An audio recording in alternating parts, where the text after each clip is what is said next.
Okay, class, keeping on with the characters and their symbolism and what they represent. Like I said, many of these characters are deconstructions. Like Dr. Manhattan was a Superman deconstruction and a God deconstruction. Well, Dan Dryberg, or Night Owl 2, is essentially a deconstruction of Batman. And we get to see in Dan Dryberg an extremely, interesting psychology in that he is impotent until he wears, the Night Owl outfit. Much like Bruce Wayne is not even Bruce Wayne anymore. The Batman persona and psychology has taken over. Well, Dan Dryberg is the exact same way. And he is not allowed by law to be the Night Owl, so that psychological turmoil of him not being able to be who he truly is has manifested itself in impotence. And it's not until he is able to put on the Night Owl 2 outfit that he is able to achieve an erection with Silk Spectre, Laurie Jupiter. He has a lot of gadgets and things, just like Batman. And if you'll notice, he has those goggles, and anytime in literature you have glasses, or goggles, it's usually all about either the ability or the inability to see the truth of a situation. And it's Dan Dryberg and Rorschach who discover, that Adrian Veidt is indeed the villain. And Adrian Veidt is a deconstruction of the, the supervillain.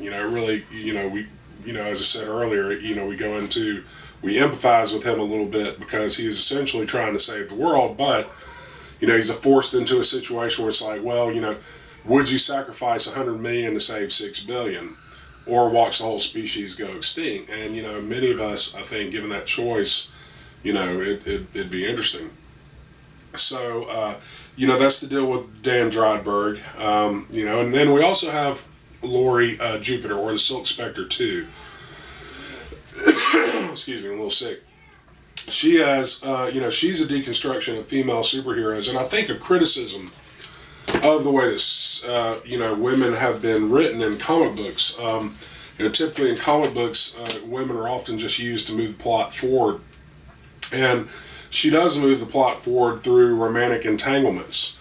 And, her name, Silk Spectre is like, a ghost, and silk, kind of implies, the sexuality of that situation. And I think this is Alan Moore criticizing past comic writers who are mostly male for their inability to write female characters in a complex way.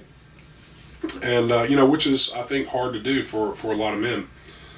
And, so that's the deal with Laurie Jupiter. She and her mother, though, are interesting, to write an essay about, feminist criticism.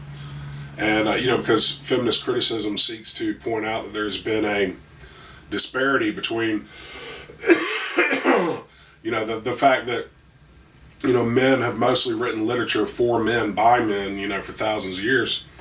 And, oftentimes, it shows up in the literature, and women are capable of doing the exact same things with the exact same ability that men, sometimes even better, or oftentimes even better. And so I think Alan Moore is using, is using those female characters to push that forward, especially since you see the way that Laurie Jupiter's mom, Sally Jupiter, has, out of everybody, she's been the most successful as a superhero. She didn't go insane. She profited off and used her sexuality and marketed herself to her advantage. And at a time when women were only allowed to be secretaries and nurses, she was a superhero. And she put that forward, for her daughter too, because you got to remember, guys, 60s and 70s, there weren't many jobs available to women. 50s, 40s, all the way back, they were discouraged from being in the workforce, expected to be housewives. And so, Sally Jupiter opens the doorway up for her daughter to have some freedom and some independence. And her daughter, of course, I think, doesn't really appreciate it. Now, let's see. Night Owl, the first Night Owl, also kind of a deconstruction of the old superheroes. And a lot of these superheroes are deconstructions, even the minor ones that are mentioned, because, they do things like go insane, get their capes caught indoors, and, get killed, especially Dollar Bill, He's kind of a representation of how corporations and bankers, sought to profit, off of these things, the way they take things that are pure and manipulate them. And these are all criticisms of the comic book industry. Now, speaking of characters, there is also an additional character in the Black Freighter or the Black Sails side story comic book that runs throughout this. And that entire thing is a metaphor for Adrian Veidt and what Adrian Veidt's going through. The way that Adrian Veidt descends into insanity and ends up killing the people that were his friends and family is the exact same situation we have with the survivor of the pirate attack that ends up murdering most of the people in his town in order to prevent the pirate attack, because he essentially goes insane with his mission to save people. And those black cells show themselves up in radiation fallout shelter symbols, which we don't have around here. But if you're ever in New York City, you'll see them occasionally. There'll be those yellow signs on street walls, and there's a fallout shelter, and they have those black symbols, are the exact same symbols that we see in the Black Freighter comic book. Let's see. Moloch again, a deconstruction of supervillains, and that's pretty much.